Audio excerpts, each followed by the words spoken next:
Halo pemirsa GPR TV, dari Sabang sampai Merauke, dari Miangas hingga Pulau Rote. Bertemu lagi dengan saya Nur Fitri Adinda di program Kominfo Newsroom.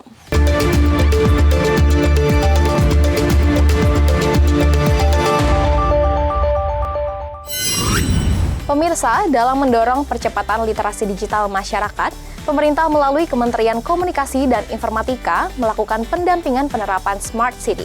Hal ini disampaikan langsung oleh juru bicara Kominfo, Dedi Permadi, Kamis 30 Desember 2021. Tantangan dalam menjaga situasi kondusif dan ruang digital yang positif semakin meningkat, karena seiring bertambahnya interaksi ruang digital dan literasi digital yang belum menyeluruh di masyarakat.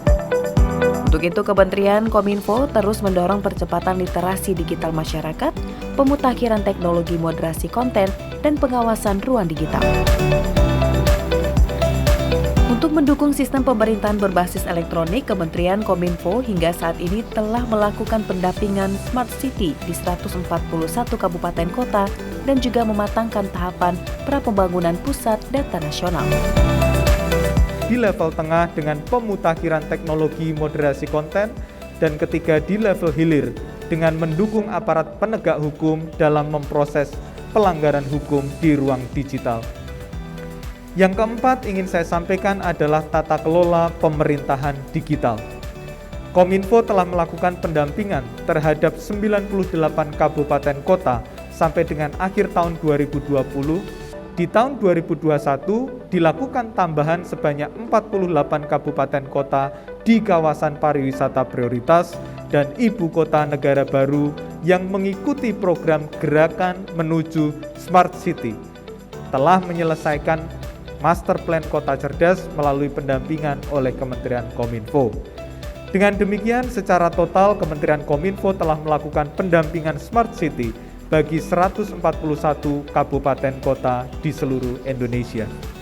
Selain itu, untuk mendukung sistem pemerintahan berbasis elektronik atau SPBE, Kementerian Kominfo juga telah mematangkan tahapan pra-pembangunan Pusat Data Nasional atau PDN, sembari mengoperasikan Pusat Data Nasional Sementara atau PDNS.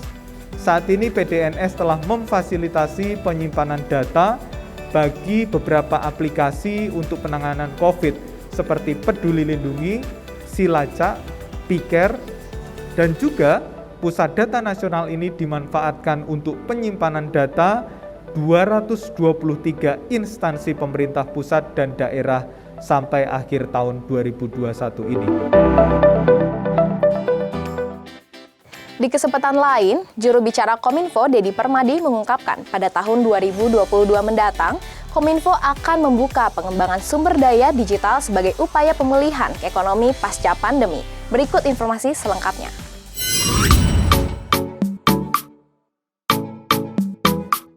Sebagai upaya pemulihan ekonomi nasional di era new normal pasca pandemi, penguatan sumber daya manusia digital menjadi salah satu kunci. Masyarakat yang cakap digital dan berbudaya akan dapat menentukan bagaimana mengoptimalkan dan menuai manfaat dari percepatan transformasi digital nasional yang ada.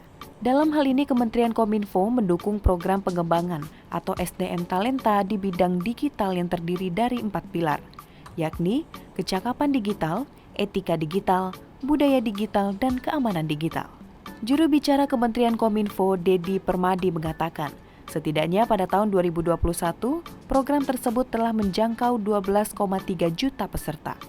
Dan selanjutnya pada tahun 2022 akan menyasar 5,5 juta masyarakat dengan peserta dari kelompok yang lebih spesifik.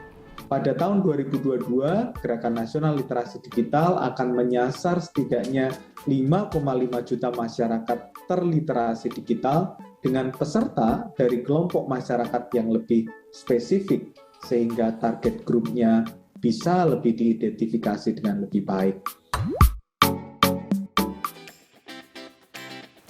Pemirsa, setelah meraih angka indeks tertinggi penerapan sistem pemerintahan berbasis elektronik tahun 2021, Menkominfo Johnny G. Plate memastikan pihaknya akan terus meningkatkan sistem pemerintahan berbasis elektronik dan migrasi digital secara komprehensif.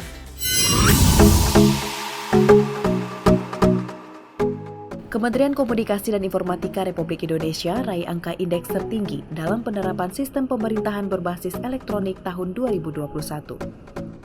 Melalui SPBE diharapkan mewujudkan tata kelola pemerintahan yang bersih, efektif, transparan, serta pelayanan publik yang berkualitas dan terpercaya. Menteri Komunikasi dan Informatika Johnny G. Plate mengungkapkan bahwa target akhir dari pencapaian tersebut adalah untuk meningkatkan kualitas pelayanan publik kepada masyarakat.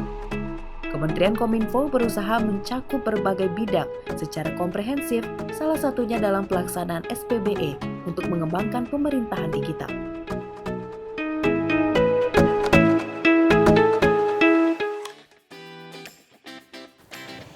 Informasi selanjutnya, pemerintah memutuskan akan menampung pengungsi Rohingya yang terapung-apung di atas kapal di lautan dekat Kabupaten Bidang Aceh.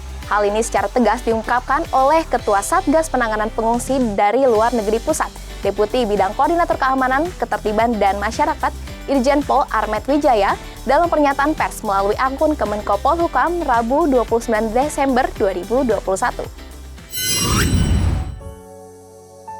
Deputi Bidang Koordinasi Keamanan dan Ketertiban Masyarakat Kementerian Koordinator Bidang Politik, Hukum, dan Keamanan, Irjen Pol Armet Wijaya menyatakan, pemerintah Indonesia secara tegas akan menampung pengungsi Rohingya yang terapung di atas sebuah kapal lautan Kabupaten Biren, Provinsi Aceh. Keputusan ini diambil setelah mempertimbangkan kondisi darurat pengungsi.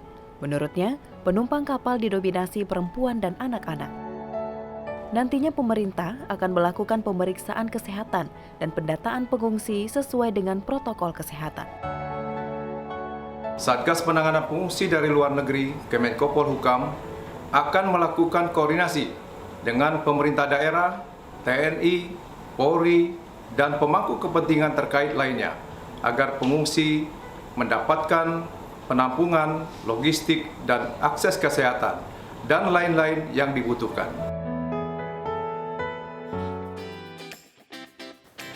Menutup informasi terakhir, jelang akhir tahun 2021, Deputi Bidang Pemasaran Kemenparekraf Nia Niscaya memberikan informasi liburan dengan konsep staycation sebagai alternatif agar meminimalisir kemungkinan penularan virus COVID-19. Berikut informasi selengkapnya. Berwisata di akhir tahun menjadi salah satu keinginan setiap orang, terutama di masa pandemi saat ini yang mana setiap orang lebih banyak menghabiskan waktu untuk bekerja atau berada di rumah saja. Deputi Bidang Pemasaran Kemenparekraf RI, Nia Niscaya mengungkapkan, staycation adalah salah satu cara yang tepat jika ingin berwisata di masa pandemi. Ada beberapa konsep staycation yang dapat dilakukan agar dapat berwisata secara aman saat Nataru, terlebih di masa pandemi. Seperti melakukan traveling dengan kelompok kecil baik bersama keluarga maupun teman yang memiliki kondisi kesehatan yang prima. Selain itu, jika ingin berwisata, sebaiknya menggunakan kendaraan pribadi untuk meminimalisir kerumunan di dalam angkutan umum. Yuk, kalau mau Nataru ya kita staycation dengan orang yang kita tahu persis bagaimana dia menjaga kesehatannya dan bagaimana mereka disiplin sekali menerapkan protokol kesehatan. Itu dari sisi konsumennya atau dari wisatawannya. Nah, di satu sisi Kemenparekraf juga menyiapkan tentunya ya dari sisi suppliernya. Nah, kita itu memfasilitasi industri pariwisata, khususnya hotel, restoran gitu ya, dan tempat-tempat atraksi yaitu dengan yang disebut dengan sertifikasi CHSE. CHSE ini apa? Itu adalah value gitu ya, nilai-nilai di dalam kampanye besar Kemenparekraf dengan judul Indonesia Care atau I Do Care. O-nya itu pakai gambar hati. Itu untuk menunjukkan bahwa I do care of your safety, your health gitu ya. Jadi intinya payung besar Indonesia Care ini dengan nilai-nilainya CHSE, cleanliness, healthy, safety, dan environmental sustainability. Itulah ragam informasi yang telah kami kemas untuk Anda. Dapatkan update berita pilihan setiap harinya di kanal GPR TV atau melalui sosial media gprtv.id. Saya Nur Fitri Adida pamit, sampai jumpa.